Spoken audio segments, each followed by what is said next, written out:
O monstro de sangue. Había unha vez unha serpe que andaba polo bosque. De súpeto apareceu o malo deste conto, o monstro de sangue. A serpe se va aos amigos. O primeiro dixeu foi o neno Martín, que lle preguntou a serpe: Serpe Lucía, por que me avisaste?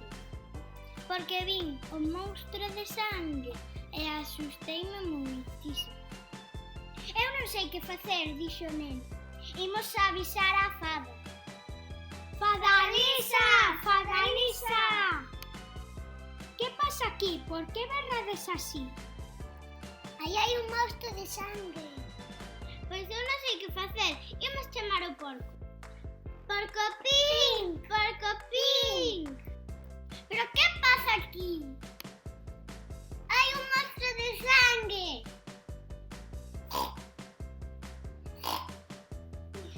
Eu non sei que facer. Chamamos acá. Cangabi! Cangabi! Cangabi! Wow! Pero é pasa aquí?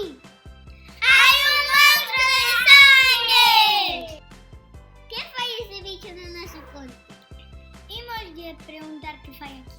Ei, como te chamas? Que faz aquí? Por que tes o corpo así?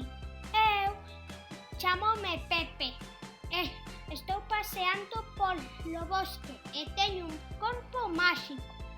Todo o que como dame a súa cor. Adiviñades que comín hoxe?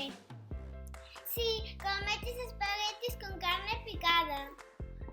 E moita salsa de tomate. Que divertido, que corpo máis divertido. Queres xogar connosco?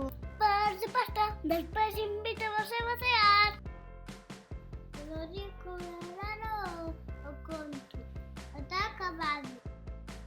Ensinanza. As apariencias sensatas. As cosas non son como as vemos.